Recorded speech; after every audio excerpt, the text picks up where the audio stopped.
All right. Hello, everyone, and welcome. My name is Yulia Ivanyuk, and I'm the coordinator of the Center for Ukrainian Canadian Studies at the University of Manitoba.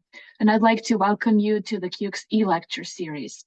I'd like to start by acknowledging that the University of Manitoba campuses are located on the original lands of Anishinaabe, Cree, Ojibwe, Dakota, and Dene peoples, and on the homeland of the Métis Nation. We respect the treaties that were made on these territories. We acknowledge the harms and mistakes of the past, and we dedicate ourselves to move forward in partnership with Indigenous communities in a spirit of reconciliation and collaboration. I'd like to start with just a few housekeeping items. This meeting is video recorded, so I'd like you to be aware of that, and you will have an opportunity to ask questions of the presenters after the presentation during the Q&A session. You can feel free to start typing your questions into the chat box throughout the presentation if you'd like as well. And now finally, it is my distinct pleasure and honor to introduce our two speakers and book co-authors of the Intellectual Foundations of Modern Ukraine, Dr. Zayarnyuk and Dr. Sereda. So firstly, Dr. Andriy Zayarnyuk is a professor of history at the University of Winnipeg. His teaching areas include social and cultural history of the 19th and 20th century Eastern Europe, the Habsburg Empire, the Soviet Union, Ukraine, nationalism, peasants, modern cities, and train stations. He's the author of Idioms of Emancipation, Liberation Projects, and the mid-19th century Galician Village, framing the Ukrainian peasantry in Habsburg Galicia, and Lviv's uncertain destination, a city and its train terminal from Franz Joseph I to Brezhnev. And the second co-author and speaker for today is Dr. Ostap Sereda, who teaches modern history at the Ukrainian Catholic University in Lviv and at the Central European University in Vienna.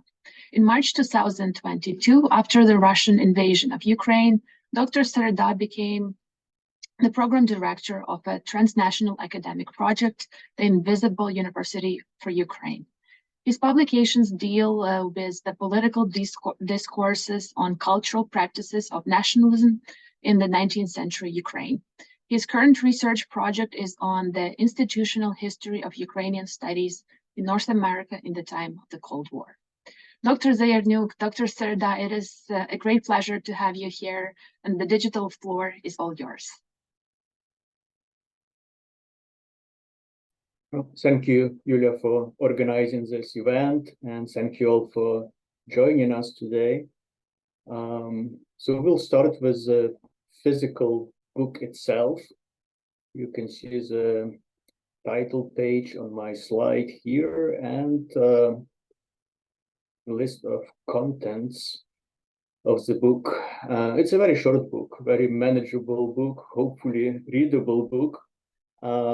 It's been almost a year, I think, since it's been published, so we already have a couple of positive reviews, and the book was envisioned as a short introduction, textbook-like introduction to the Ukrainian intellectual history of the 19th century.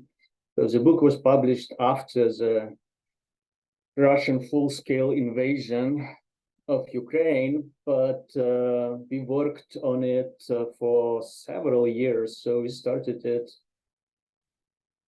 I think, almost right after the annexation of Crimea, after the beginning of this war in 2014, maybe a year later. And obviously this was written in the shadow of this war and of the debates taking place out there. We were reacting to some of the ideas quite often voiced in public discussions about Ukraine, about Ukrainian identity. There is this idea that lots of people who are actually patriots of Ukraine, people who are sympathetic to the Ukrainian cause, the idea that this contemporary present-day Ukraine is actually quite different from this older Ukrainian project. And in our opinion, it's not so much about difference and reinvention of Ukraine. I mean, nations are constantly reinventing themselves. But it was our conviction that contemporary present-day Ukraine is rather a continuation of this much older Ukrainian national project, which we could trace, back to the end of the 18th century. Just like with most modern nations, like with the American nation, with the French nation created by the French Revolution, that this Ukrainian national project can be traced to the same ideas, to the Enlightenment, counter-Enlightenment debates at the end of the 18th, beginning of the 19th century. And we also believe that the 19th century, which is often neglected today, which doesn't offer, spectacular events. We don't have major wars taking place on the Ukrainian territory. It's a relatively quiet, relatively peaceful century for this region. Nevertheless, we believe that in the 19th century, we can actually find keys to contemporary developments, that the essential features of the Ukrainian national project were formulated back then in this quiet, neglected, relatively peaceful, uneventful 19th century, and uneventful from purely political events point of view, because lots of things were happening when it comes to the socio-economic change and to the development of intellectual ideas. Maybe Ostap can add something to this. I would like also to start by joining Andriy in expressing our gratitude to the Center for Ukrainian and Canadian Studies, to Yulia Ivanyuk Squires for organizing this presentation. I am still recovering from some kind of November flu, so I apologize if my speech and reasoning will be a little bit chaotic, but I'll try to be more precise. I am now on academic fellowship in Germany, but still teaching Ukrainian students in Lviv at Ukrainian Catholic University online. I also teach from time to time at the Central European University, and I think this teaching experience was something common for both of us, Andriy and me, of giving some courses on long 19th century of East European, East Central European, Ukrainian history. For me, it was one of the reasons why I was glad to accept Andriy's invitation to join this project. Andriy was the main initiator and the main author of the book, simply because I often felt that we still lack some concise, but at the same time, hopefully provocative, intellectually provocative narratives of the long 19th century in Ukrainian and East European context.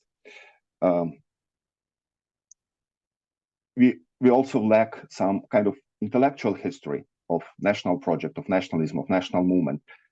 I think often the standard view which we have on the 19th century history as 19th century Ukrainian activists would be the view of some ethnocentered activists struggling with contested sense of nationality and often fabricating their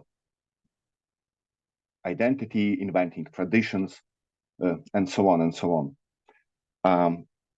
And what is left behind in such vision is much more complex picture of intellectuals who tried to create some program of some paradigm of social change, of not only Ukrainian social change, but European global social change, who tried to produce some alternatives to modernity, whose national project was at the same time the project of big social transformation and social emancipation. And that partly explains why Ukrainian movement in the 19th century was so peasant-centered and so socially centered. So the book consists of 5 chapters, as you could see, and conclusions. There are 14 sub-chapters, basically centered on the period between 1780s and 1914.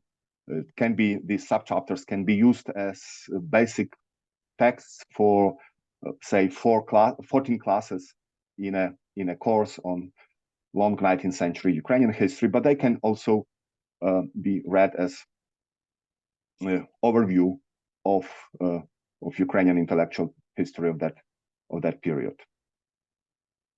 Maybe we can try to make this overview together with Andriy. Obviously, we will not cover all our arguments. We had to produce quite concise and brief text, so which can actually be elaborated in a much longer and much more detailed story of various intellectual debates taking place in 19th century Ukrainian context. But that maybe we can do in future. At the moment, it is as it is, so we can try to maybe talk about the kind of main chapters and main periods under consideration. Yeah, so let's do a very brief overview of the book. We won't be able to cover everything, but just to give you some idea about the topic and issues discussed. So we start at the end of the 18th, beginning of the 19th century. And as Ostap said, this book is also the product of our engagement with the students, right, of teaching Ukrainian history to students. In my case, here in Winnipeg, I have this course topics in modern Ukrainian history, which I do offer from time to time, unfortunately not every year. And the last two offerings were basically based on this book, followed the narrative of this book. And it worked well with the students. So, I mean, for students, especially those who come from outside of the Ukrainian community, Ukraine is about Cossacks. Cossacks were so central, right, to this Ukrainian history written in the 19th century, became the symbol of Ukraine. And when it comes to this invention of the Cossack past or reconsideration of the Ukrainian past in a kind of romantic vein, this book, Historia Russo, right, the history of Russia, Russia as a nation, Russia in plural, was very, very important. And many historians saw this book, Historia Russo, as the beginning of sort of Ukrainian national historiography, beginning of the modern Ukrainian project. But in our opinion, and here we actually follow Professor Serhiy Plokhy, who wrote a great book about Historia Russo. There is this great detective case there. We don't know actually the author of Historia Russo. Right? And starting with the 19th century, generations of Ukrainian historians were trying to figure out who actually wrote it. So Professor Plokhy has a hypothesis of his own, but what's important for us is his idea that Historia Russo, in a way, is a very pre-national text. It was written by someone who associated himself with a Cossack nation, with the nation of a Cossack social corporation, right? So it was a nation that didn't actually include peasants, for example, right? Or Zaporozhian Cossacks, who were seen as, you know, this rowdy element, disorganized, completely different from the Cossacks of the Hetmanate, where you have this neat organization, right, regiments, Cossack officers, and so on and so on. And in our interpretation, we follow Serhiy Plokhy. We believe that the beginning of the modern Ukrainian national project is not in this, you know, great history of Cossack heroes, Cossack deeds, but in the book all Ukrainians are familiar with.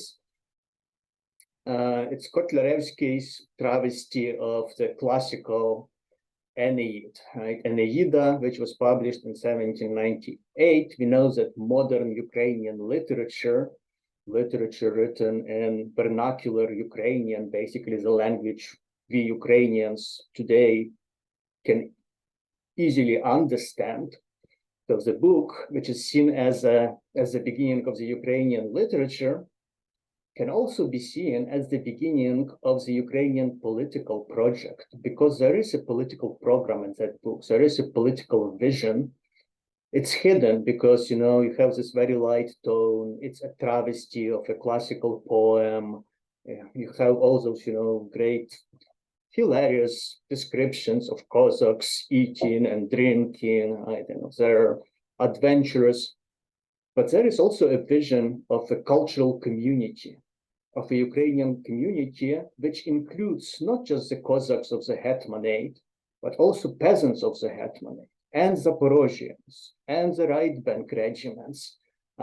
It's this vision of a cultural community which is not actually divided by those social barriers, by social boundaries, right? They are all Ukrainians. They are part of the same shared space, shared identity. And we believe that because of that, Ivan Petrovich Kotlarevsky can be seen as the beginning of this modern Ukrainian national project. So our book starts at the end of the 18th century.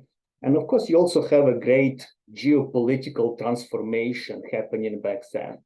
So on the left side of your screen, you see political boundaries from the middle of the 18th century, right? So it's early modern empires or empire-like polities. You have the Russian Empire, the Habsburg Empire, the Ottoman Empire. You have the Polish-Lithuanian Commonwealth, which was also quite imperial in its reach, in its political power, cultural heterogeneity. And you also have all kinds of autonomous, semi-independent polities on those borderlands, right? We have here Ukrainian regions, self-governing, autonomous, but there were similar regions on the other side of the borders too, right? In the Ottoman Empire, in the Habsburg Empire, and so on. And of course, at the end of the 18th century, this region is completely transformed, right? Instead of this patchwork of various polities with, you know, varying degrees of sovereignty, you have those proper modern borders, right? You have a consolidation of the modern empires, and all of a sudden, Ukrainian lands find themselves divided between two modern empires, right? The absolute majority of those lands is in the Russian Empire, but there is also this very important part here, right, in the Austrian or the Habsburg Empire. And with that consolidation, all kinds of social, economic, and intellectual changes begin too. One thing we stress in our book is that if you look at Europe in 1800, Ukraine is probably the most rural, the most under-urbanized territory, right? Which also influenced the trajectory of the Ukrainian history, of the Ukrainian intellectual projects in the 19th century. So on this map, we have cities, European cities that had a population of 50,000 or more, right? And you have, of course, you know, those large cities in the new Atlantic Europe. There are those older cities of Italy and Central Europe. You have imperial cities of the Russian Empire, but in Ukraine, you don't have a single city, right, with a population of 50,000. The largest city was Lviv, and it had something like 30,000, if I'm not mistaken. Kyiv was even smaller. So this rurality of Ukraine was actually a problem in the modern world, which is rapidly urbanizing and industrializing. It was seen as backwardness, even in the first half of the 19th century. And then we move to intellectual developments proper, right? One thing that this geopolitical transformation at the end of the 18th century accomplished was actually to integrate Ukrainian lands into sort of proper modern states, with imperial bureaucracy, with imperial educational institutions, with imperial educational policy.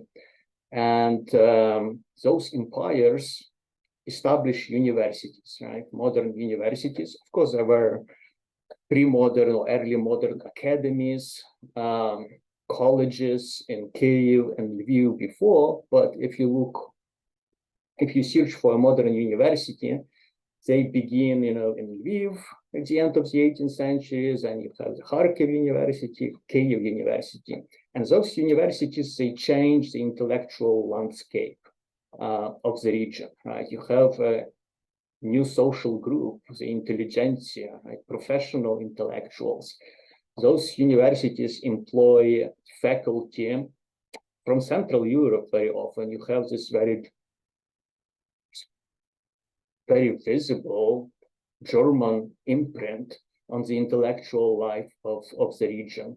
And of course, when it comes to education, Germans were pioneers, right, at the beginning of the 19th century. The first modern university was founded in Berlin.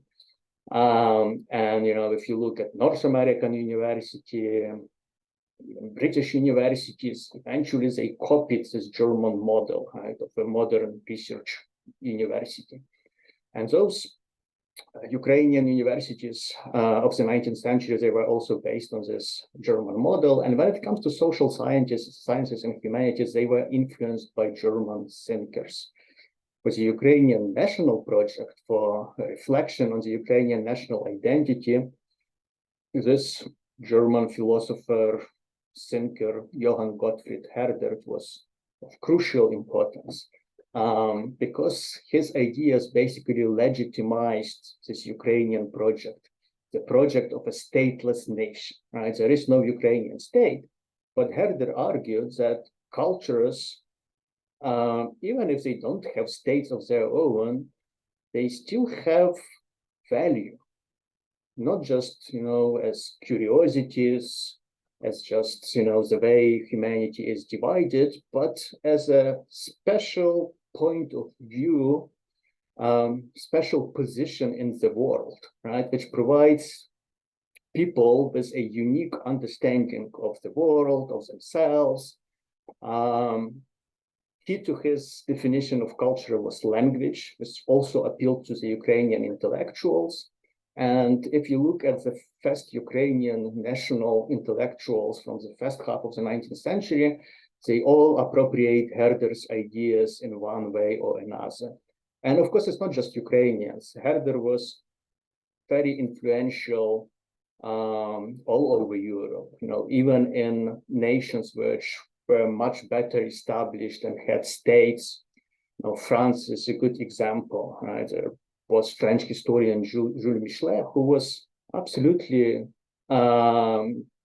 taken by Herder's ideas.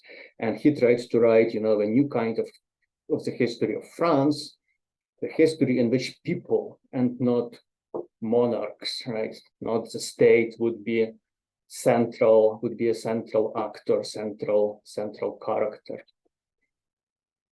And then we move into Ukrainian writers and poems. Maybe Ostap can pick it up here.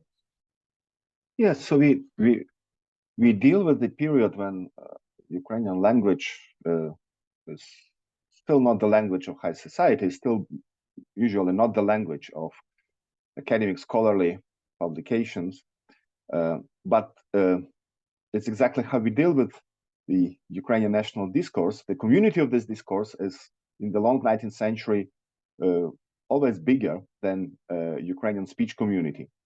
And from late 1810s, we have very interesting transformation, kind of intellectual revolution in these intellectual circles associated with university centers, Lviv, Kharkiv, then with Kyiv, who began to think, to write, to publish about Ukraine in a new inspiring way. That they began to connect some particular ideological meaning to Ukrainian past, to Ukrainian present also, and to Ukrainian future, associating it with common people, with freedom, with opposition to imperial government, to authority, with devotion to fatherland. So the creation of a new romantic myth emerged that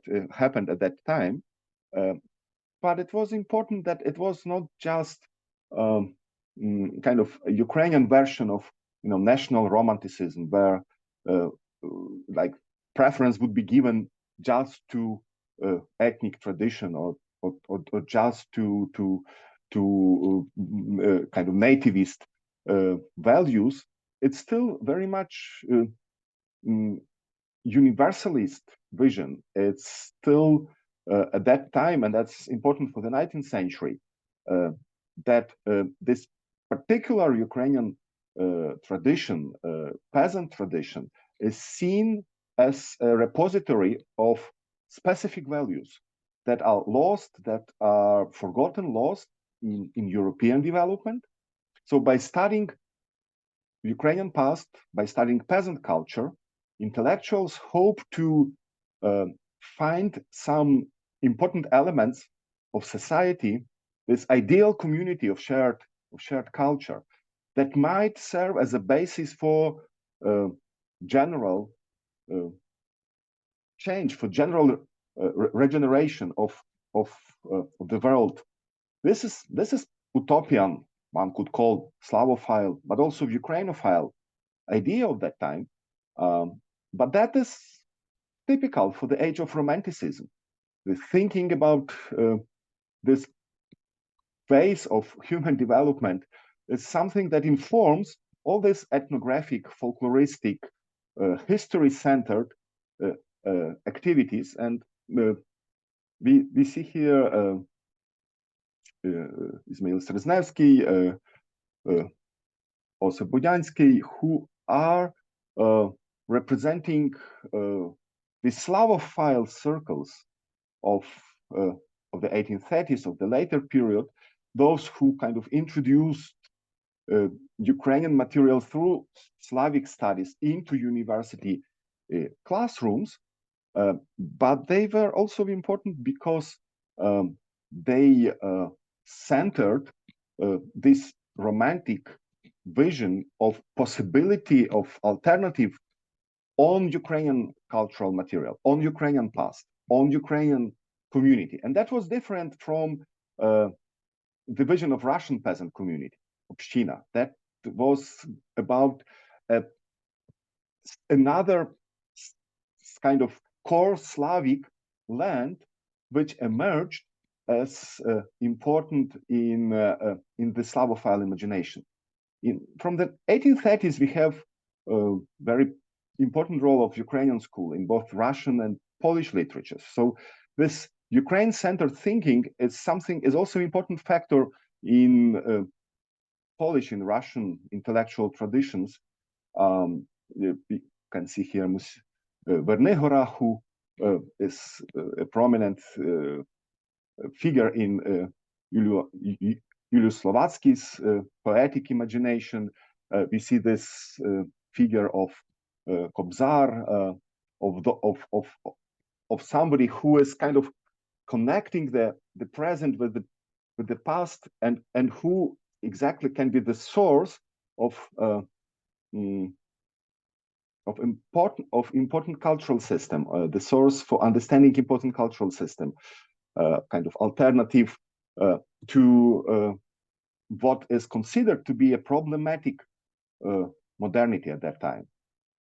Maybe we can move to the next slide. And the problematic modernity is because there are very pressing issues of serfdom, almost a slavery, of oppression. Ukrainian discourse is very peasant-centered. Maybe I'll make one short generalization here. Generally, how we see 19th century Ukrainian history, there is a certain tendency, I think, in over the last decade to kind of normalize Ukrainian history by devoting more attention to conservative elites, to post-Cossack nobility, to kind of questioning the role of this peasant-oriented intelligentsia, intellectuals, whom we often call narodnitska, populist, national populist. If it's a kind of attempt to combat this populist influence, to kind of neutralize this populist influence on Ukrainian intellectual tradition. And what is considered to be wrong with this populist tradition is that it's kind of peasant-oriented, that it's often apolitical, anti-modernist or anti-capitalist. So what we try to do in our book is to treat this populist ideas, concepts, thinking seriously, and to show their complexity, to show that it would not be possible just to categorize them as anarchists, as socialists, because they had a lot of common with liberalism also, and with progressivist ideas.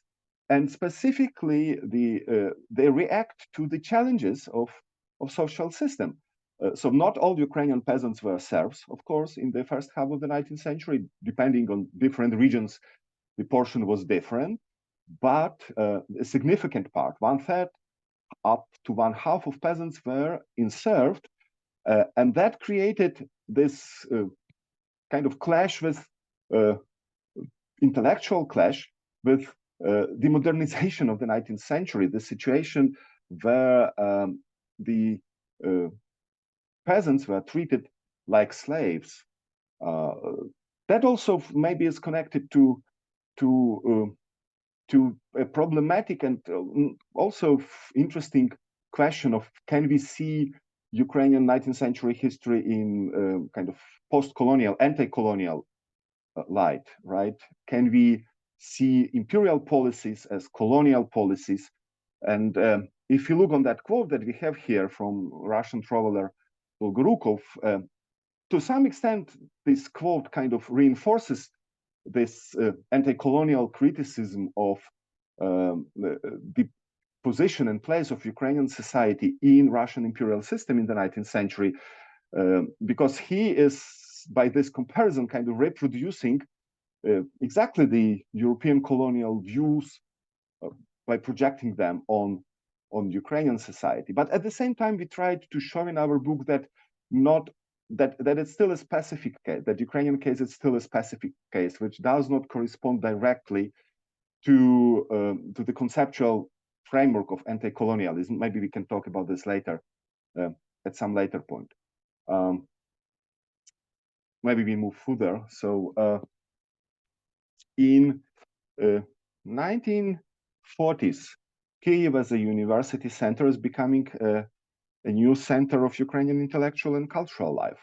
We have Taras Shevchenko, we have Panteleimon Kulis, we have Mykola Kostomarov, representing 3 historical regions of Ukraine: right bank Ukraine, former Hetmanate, left bank Ukraine, and Sloboda Ukraine. They are meeting in Kyiv because this is the university center. And they create a society which we all know about, the Brotherhood of St. Cyril and Methodius, Кирило-Мефодіївське товариство, Bratstvo, which again made a very significant impact on the whole dynamic of Ukrainian intellectual history, because again, it's not just local Ukrainian version of romantic nationalism. It's not just about celebrating national tradition. Of course, it is important. The common cultural identity is very in the center of their vision, but it's not less, let's put it this way, about combating social evils of that time by paying central attention to this organic, free, self-governing peasant community. That is the maybe core element of this populist thinking in that period, in the middle of the 19th century. That is a big inspiration for many educated people of that time who are choosing Ukrainian identity because of the emancipatory, of the progressive character of Ukrainian Ukrainian movement. So the later cult of Taras Shevchenko, of these founders of Cyrillo-Methodius Brotherhood, also contributed to the significance of this Narodnitsky populist intellectual framework, but it was profoundly reworked later. So it was not only romantic populism, it also became post-romantic, basis for post-romantic, positivist-based versions of social reforms. Maybe we move further with Shevchenko and his role as the most important intellectual of Ukrainian project. Already after his death in early 1860s, we have some kind of conscious construction of his national cult in the Ukrainian journal Bilingual Osnova that began to be published in St. Petersburg, by Ukrainian periodicals that emerged in Austrian-ruled provinces of Ukraine, of Galicia, Bukovina, less in Transcarpathian part. Everywhere, this romantic vision of Shevchenko is also a big intellectual challenge, a big intellectual inspiration for looking beyond the established imperial frameworks and beyond the established social conservative frameworks. Shevchenko portrayed himself, as you know from many other studies, as the father of the nation, as a peasant intellectual, right? So, but that actually became an important way for many of his followers to associate with the people, but also to study people, to bring some ideas of social reform to the people. So we didn't hide from this central role of populism in Ukrainian intellectual tradition. We didn't escape from it. We didn't try to minimize it in our study in the long 19th century. We put people in each chapter of this book, but we tried to bring more depth to the understanding of what this peasant-oriented populism was and meant in that context. Maybe Andriy will join me and correct me if you disagree on something. No, I don't disagree with you. I think we are on the same page. So Taras Shevchenko, born as a serf, right, who had to be purchased, whose freedom had to be purchased. And then he becomes this, not just Ukrainian, imperial intellectuals. People admired him in Moscow and in St. Petersburg as well, for his poetry, and not just for the talent, because he was a talented poet, but he was also the most critical, probably, poet in the Russian Empire at the time. He was probably the most vocal critic of the Russian Empire as a state, of the institutions of the Russian Empire. He called for reform. And even so, he, especially towards the end of his life, right, when he assumed this image of the father of a peasant nation, right, featuring this peasant dress here, but as George Rabovich showed, and you probably all know this, if you look at this picture, right, under that peasant overcoat of his, you have, you know, fashionable boots and a suit just like those of his friends. He was a highly educated person, a European intellectual, and there is a certain disjunction there, right? If you look at his poetry, in which he creates this myth of Ukraine, looks at Ukraine nature, Ukraine's history, and his diaries, for example, right, which are very rational and which he writes about concrete things, and in which he appears as a typical liberal who believes in progress, who admires steam engine and people like Washington and other enlightened revolutionaries, right, from the 18th century. So this is the duality of the Ukrainian project, right? On the one hand, you have this peasant dress, you have this stress on Ukrainian cultural distinctiveness and the right of Ukrainians to their culture. On the other hand, you have this modern emancipatory project, right, of universal human rights, of democracy, of political participation. And we think that because of that, this 19th century Ukrainian project is still very relevant to our times, because we are still struggling with those two sets of ideas, how to reconcile cultural difference with, universal emancipation, with universal rights and universal political and social emancipation.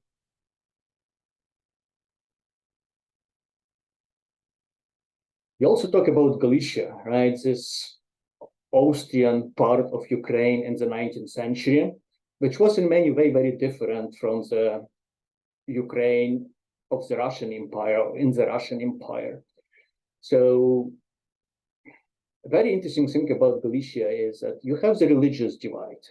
By the 1830s, for example, 1840s, Galicia is Greek Catholic, right? And the rest of Ukraine and the Russian Empire is Orthodox. In the Ukrainian national revival, if you look at the Ukrainian intellectuals in Galicia, the first half of the 19th century, they are clergymen, either clergymen in training or actual priests. So the movement there should be more conservative, and it's also shaped to a very large extent by the Austrian state, by the politics of the Austrian state, by the reforms of the Austrian state. Unlike the Russian Empire, Austrian state was very legalist, right? It was a state of law, Rechtsstaat, since the beginning of the 19th century, or maybe even, starting with the enlightened absolutism of Joseph II. Even before it became a constitutional state, right? Austrian state was the state in which the law was supposed to rule. So this Ukrainian political culture in Galicia was very legalistic from the very beginning.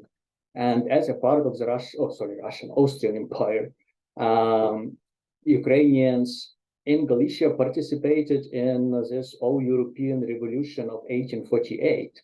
We know that the first Ukrainian newspaper in Galicia was published in 1848, right, during the revolution.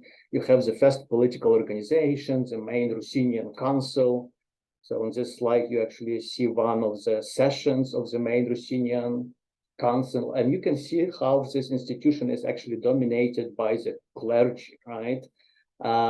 Who is chairing it? It's, Bishop Yachimovich, if I'm not mistaken, right? Hierarch of the church, and there are many priests here. So this revolution of 1848 is important because it's also the first experiment with parliamentarism, right? In 1848, peasants in the Habsburg Empire had this chance to vote for the first time in this region, for the first time in Ukrainian history, to vote in regular parliamentary elections. Of course, it's not a universal, male suffrage at this point, but still you have peasants voting in their communities, electing electors, and those electors elect parliamentary deputies, which is quite remarkable because, you know, even in Britain at that time, the majority of men cannot actually vote, right? Don't vote in parliamentary elections. Of course, after this revolutionary experiment, there is a brief period of kind of conservative, not exactly a reaction because things are happening, right? But there is no parliament for a while. There is this return of absolutism in the 1850s. But then starting with the 1860s, politically, constitutionally, the Austrian Empire basically picks up where it left in 1848. And you do have a parliament, you have major constitutional reforms, you have constitutions that guarantees, you know, basic individual rights to Austrian citizens. It also guarantees cultural rights, right, to national communities in the Austrian half of the empire, because it's no longer Austria, now it's Austria-Hungary, right? It's a dual monarchy, there are two halves.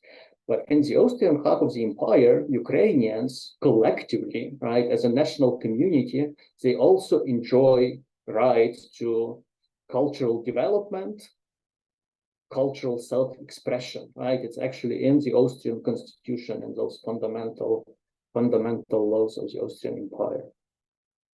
Maybe Ostap will join me here because he is our specialist on the 1860s in Galicia.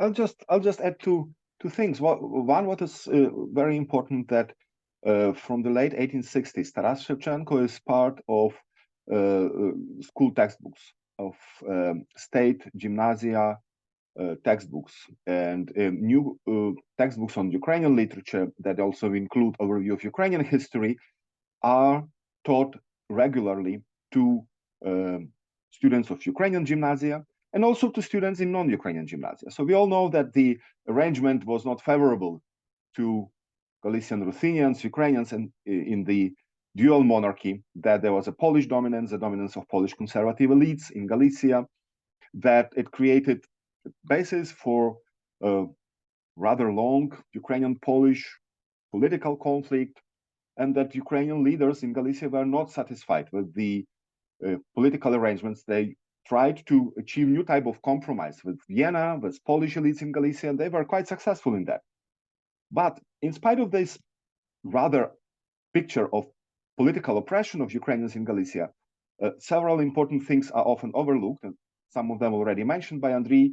The access to educational resources and the recognition of Ukrainian, called at that time Ruthenian, as one of spoken languages in the Habsburg monarchy. So in imperial censuses, Ukrainian is listed as one of the Ruthenian is listed as one of the languages that people can choose as the languages of their everyday communication. And that also gives, together with some political rights, civil rights, with possibility to develop public sphere, civil society, it gave a new kind of social dimensions to this intellectual movement, to Ukrainian movement. The Ukrainian public sphere in Galicia also is becoming an important for promoting Ukrainian literature. That's the place where, as we know, after Valuyev circular, after N. Sukas, new works of Ukrainian writers can be published, and also Ukrainian journals in Galicia became the platform for very interesting intellectual discussions. So that's again another important point, I think, of our book, that we pay attention to debates within Ukrainian movement. We don't see Ukrainian authors as just spoken in one voice. That's a very simplified version of the story. The real story is about very intensive discussion of who belongs to Ukrainian movement and who doesn't, to what extent it should be left wing or right wing.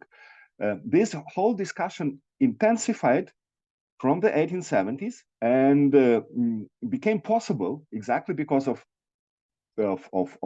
abolition of censorship and of political freedoms in Habsburg Empire that allowed, and the emergence of Ukrainian political immigration that allowed for rather very dynamic and free exchange of views. And I think we are moving further to to Mikhailo Dragomanov, perhaps, oh, at least to the next slide.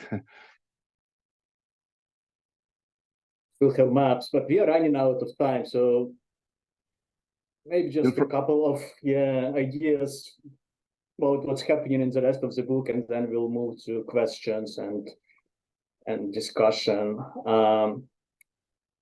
So our argument is that despite all those problems, right, that Ukraine is facing in the 19th century, the problem of underdevelopment, right, it's rural nation of peasants, then the problem of an oppressive and quite unusual Russian Empire, right, which has a special problem with Ukraine, with the Ukrainian movement. We all know about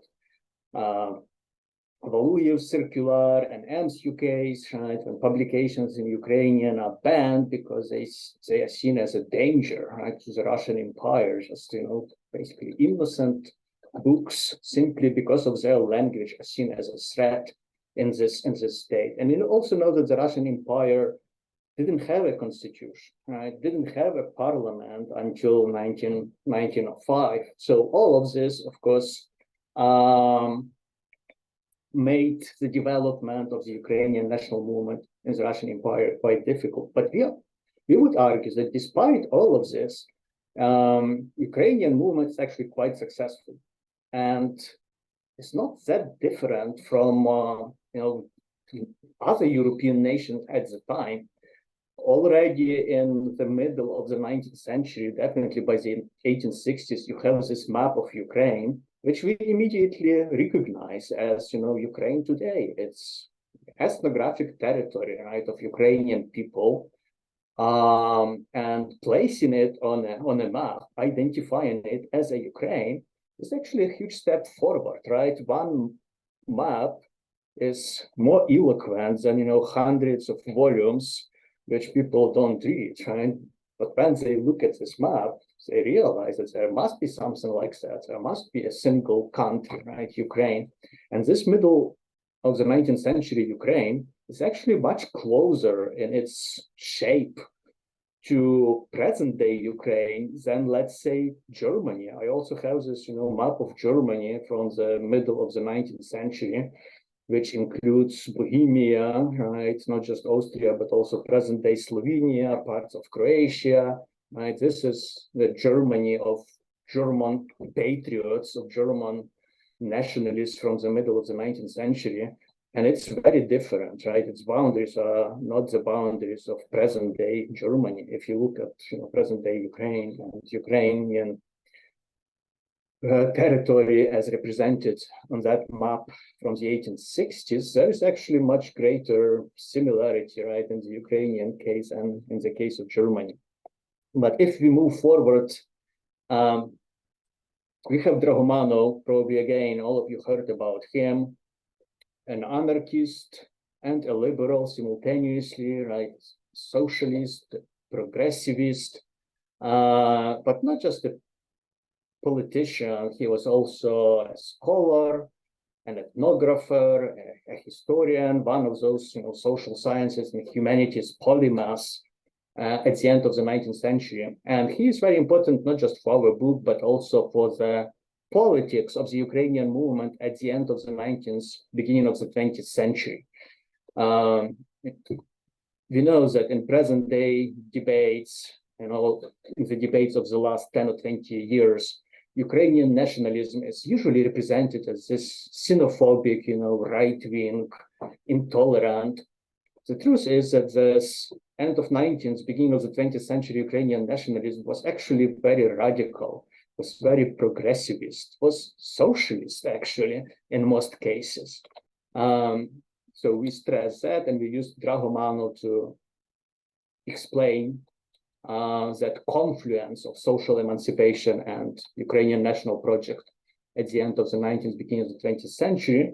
And that movement is also growing, just the physical scale of it. In the 1880s, we have this anthology published, and it's an anthology, it's called Pershий Вінок, right, the first dress, and it's an anthology of the Ukrainian women's writing. So you have 17 female writers, right, represented in that anthology, which is actually quite remarkable. I'm not sure that there were, for example, 17 women writers in Canada at the time in the 1880s. And those women are absolutely central to, Ukrainian modernist literature.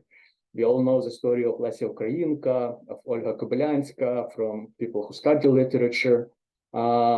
So it's an indication of the maturity of the Ukrainian national culture, right? And of the success of the Ukrainian national project. And also socioeconomic modernization, right? It changes the social context in which those intellectual ideas circulate.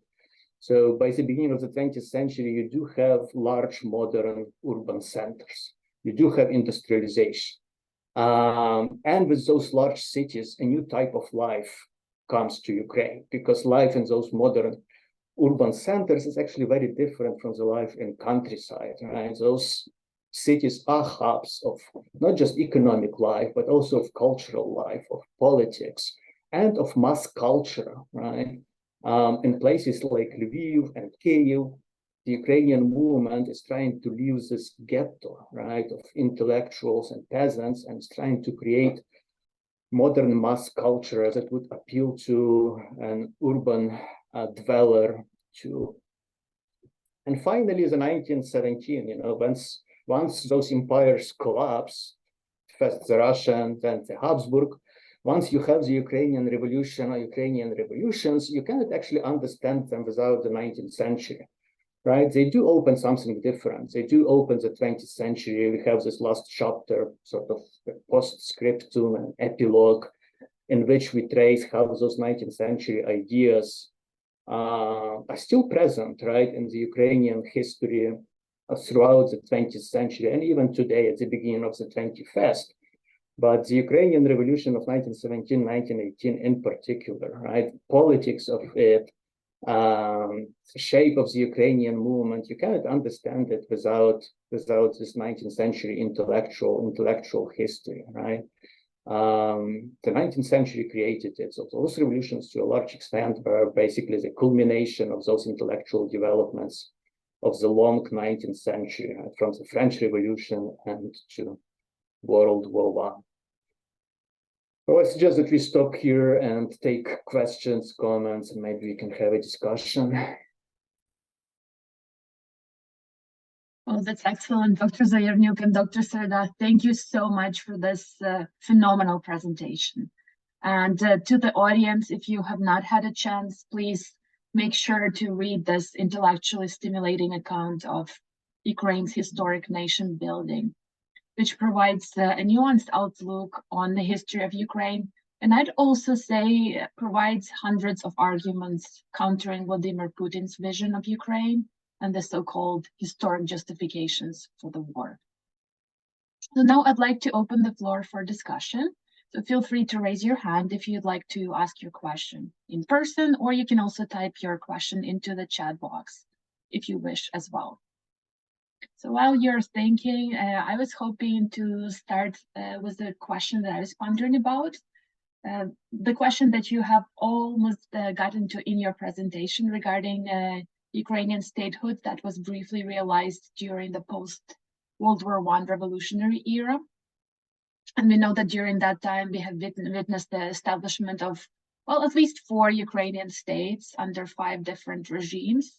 And I thought that in your book, you did an excellent job analyzing the factors that prevented Ukraine from securing long-term independence at that point. So I was wondering if you could elaborate a little bit on the challenges that the Ukrainian state faced at that time, and what can we learn from that period today in Ukraine's continuing struggle for survival and for independence.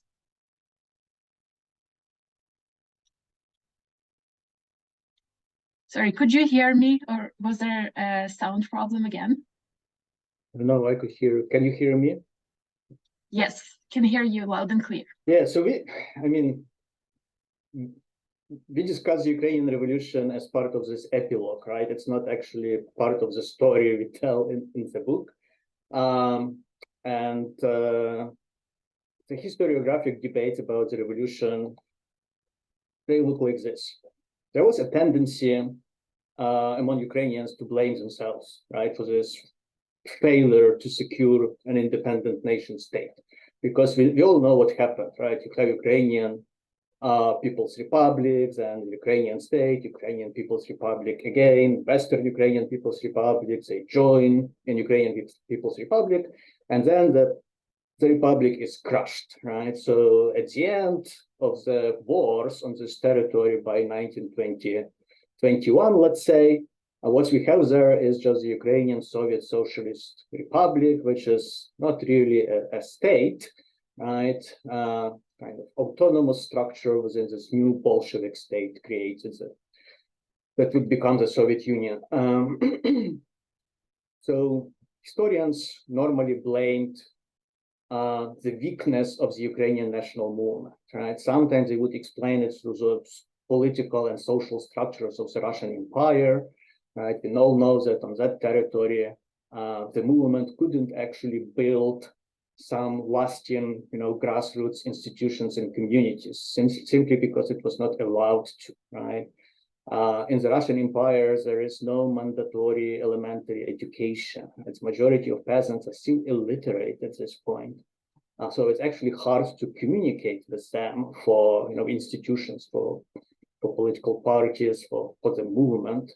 And historians would contrast it with Western Ukrainian People's Republic, right, where you have this much stronger link between people and the movement, state created there. But now historians are moving away from this explanation, and they would say that if you compare the Ukrainian movement with other national movements in the Russian Empire, it wasn't really much weaker. It was probably actually among the strongest national movements in the Russian Empire, and the defeat should be explained rather through this very hostile environment for that movement, right? And during this period of the imperial collapse, there are no allies for Ukraine, right? In 1918 or 1919, they are trying to build alliance with Central Powers, but the Central Powers are defeated, right? And with the defeat of Germany and Austria-Hungary, there are no allies. No one can provide military help to Ukraine. Ukraine is an unknown entity at the international arena. We go to Versailles, where you have this large conference, the future of the world is being decided there, and no one knows anything about Ukraine.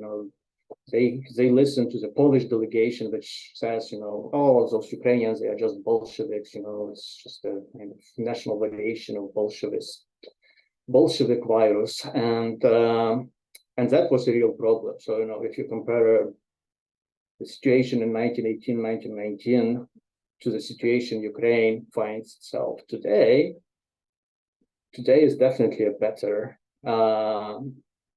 much better situation for us, because we do have allies on our borders. The case of Poland, Ukrainian cause is much better known in the world, especially among the developed countries, right, in the developed West. So there is a huge difference here. And yes, and back then in 1917, 1918, it's just this general alignment, right? The constellation of international politics and wars worked against Ukraine, and Ukraine basically had very little chances to survive, no matter what kind of politics, what kind of government, what kind of generals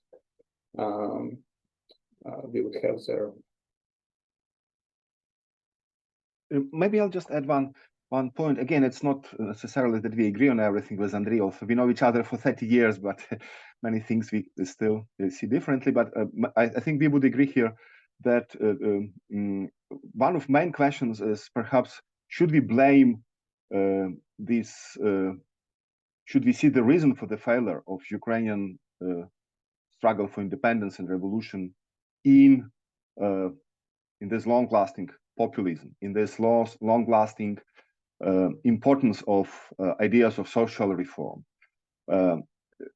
And there is a powerful argument in favor of this. Many authors, historians would say that, you see, in all generations of Ukrainian Narodniki, before Drahomanov, after Drahomanov, there is a neglect of the importance of independent statehood, of political forms.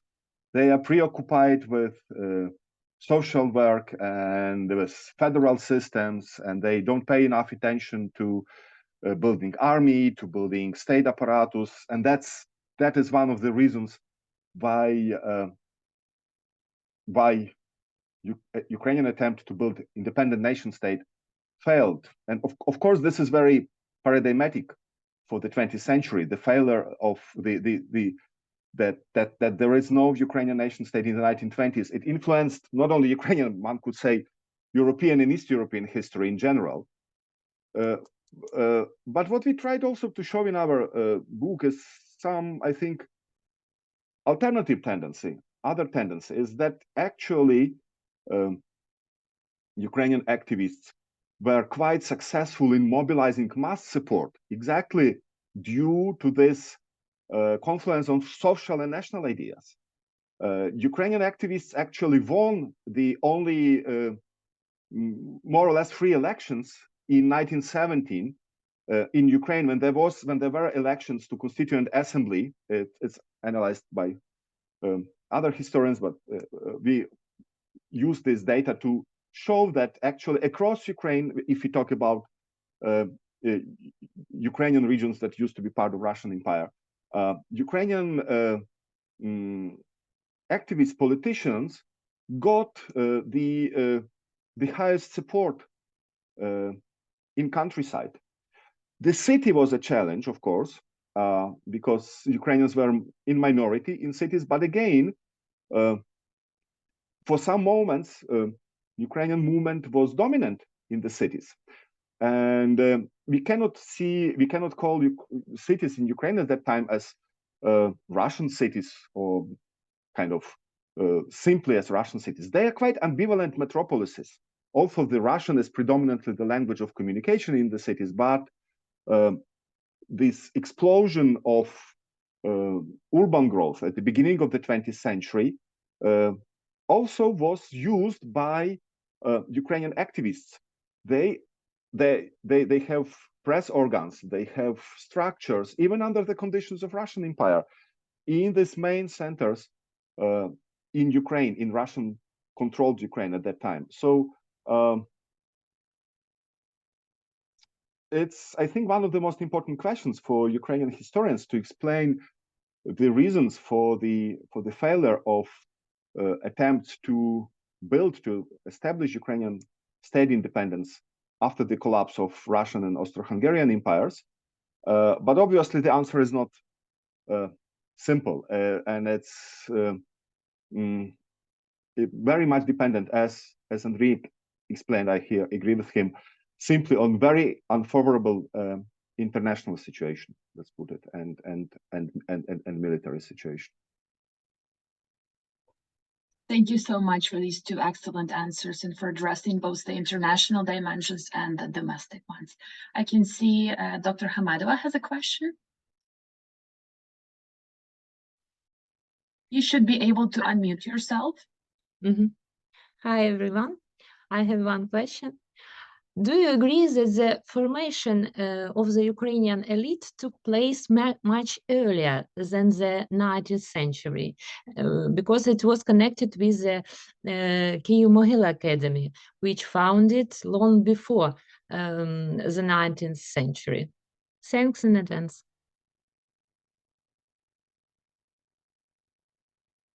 I mean, sure, there were elites, during every period in Ukrainian history, starting with probably even pre-Kievan periods. There are social elites, there are intellectual elites, even in the case of societies that don't have states. But we also believe in contingencies in history, especially, that this transition from pre-modern to modern. We both think that it actually still makes sense to talk of a modern nation as something different from the pre-modern nation. So of course there were intellectual elites in the 17th and 18th century, but they were pre-modern, right? They were not secular. first of all. I mean, if you look at the intellectuals of the 17th and 18th century, they are all churchmen. With the Enlightenment, you have the formation of a secular intellectual, and in Ukraine, it mostly happens at the end of the 18th and then, of course, in the 19th century. That would be my answer. And maybe something connected to it. What is, I think, important for Ukrainian project in the 19th century, that basically it's anti-imperial, that basically it's emancipatory. You don't have so many authors important for Ukrainian intellectual tradition who would be pro-imperial. Of course, you know, some texts of Panteleimon Kulish, who is at some moment adopting pro-imperial stance, or there are some other discussions about the reaction to Russian imperial policies and so on. But in principle, the movement is associated with strong anti-imperial tendency. And to set that tendency, the new universities were needed. So if you look on the tradition of Kyiv Mohyla school, it's not that it lacks the intellectual resources that are required in the 19th century. The new secular universities, they are creating this new centers where young people, young intellectuals set the alternative to the existing order. So it's not to say that we start Ukrainian history from the 19th century. No, not at all. But if we talk about a modern national project, then we look for its origins rather in the Enlightenment, rather in the age of Enlightenment and then Romanticism.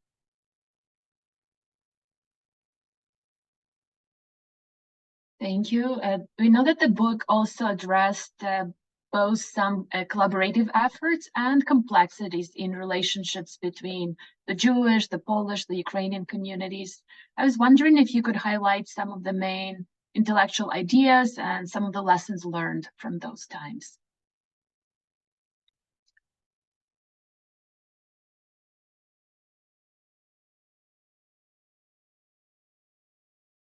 Maybe I'll start then and let Andriy continue or disagree with me.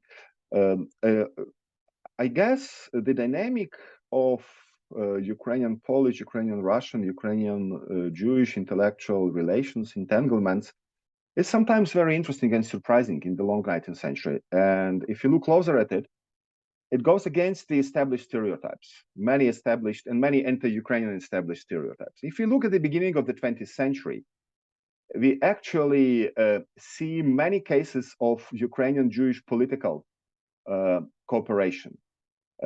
Ukrainian press is, with a few exceptions, and there are important exceptions about which we also mention in the book, but the mainstream Ukrainian press is openly very critical about the anti-Semitic Russian policies, about pogroms, about the anti-Semitic tendencies in Russian or Polish radical nationalism that are often based on kind of ideas of on racist ideas of social Darwinism and so on.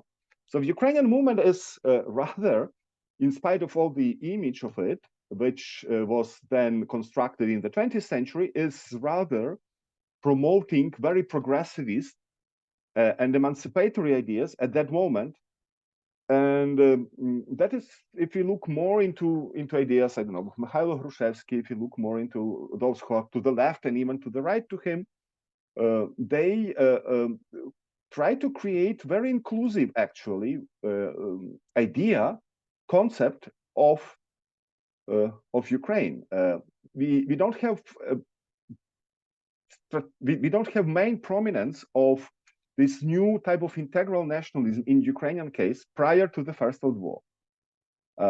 Now there are many other interesting cases connected to the previous periods, but maybe Andriy would join here with his comment.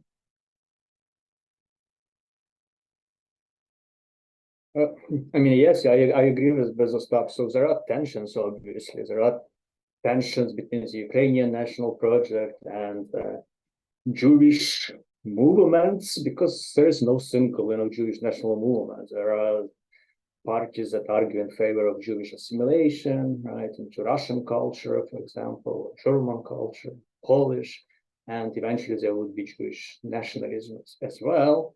But there is also cooperation and mutual influences. And the same holds true for Ukrainians and Poles, and even for Ukrainians and Russians, Ukrainians and progressive Russian intellectuals. And it's also true that in the Ukrainian case, despite all those stereotypes about violent, anti-Polish, anti-Jewish, anti-Russian Ukrainian nationalists, you don't have this new type of racial right-wing nationalism that you find at the beginning of the 20th century in Poland, in the case of Russian nationalists, in Germany, in Austria proper. Our most radical nationalist was Mykola Michnowski, who was not racist at all. His radicalism was in the fact that he believed that nationalism is actually the most important social phenomenon and political movement at the moment, right? And the 20th century will all be about nations and the liberation of nations, struggles between nations around that. You don't have those, racist overtones that you have in the case of Dmowski, for example, or Russian Black Hundred, radical nationalists. And it's also interesting that in the 19th century, throughout the 19th century, the Ukrainian national movement is not just for ethnic Ukrainians. It's again, people often forget, but there are non-Ukrainians who choose this Ukrainian national movement. There are Poles, Russians, Germans, and even Jews who become Ukrainian writers, Ukrainian intellectuals, simply because they believe that this is the right thing to do if you live on the Ukrainian land among Ukrainian people. But we devoted some attention to debates, to discussions, to conflicts. So the polemic of Osnova and Sion and certain anti-Jewish attitudes of Kulish are addressed in the book, as well as Olena Pchilka, the rather anti-Jewish position. So it's not that we try to kind of, present ideal story of nice and kind of progressive Ukrainian activists. It's obviously a very problematic story, and we just try to see all this entanglements of social, cultural, and national conflicts, right, together. There was a question about Boris Hrinchenko. Oh, well, obviously, Boris Hrinchenko is one of towering figures. I just checked. Unfortunately, there is not too much on Boris Hrinchenko in this concise book. We mentioned his dictionary, and we mentioned his discussion with Drahomanov, I think, at some point.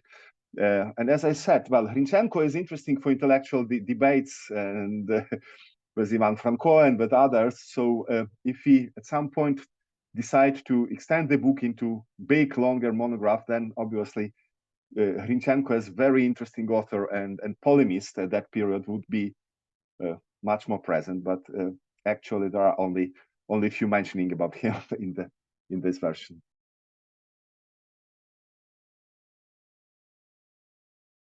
Well, does anyone have any other questions?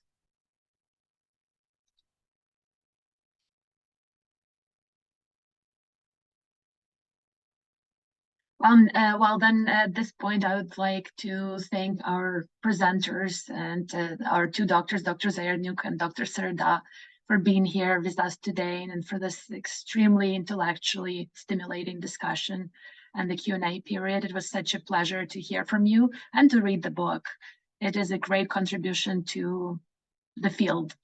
I'm really happy to see that works like this are being produced and published. And I hope that all of you who have not had a chance to read it will make sure to read it and familiarize yourself with the content. Well, thank you everyone for attending the event today, and please stay tuned for more events in the future. Thank you, Julia. Thank you, everyone. Thank you.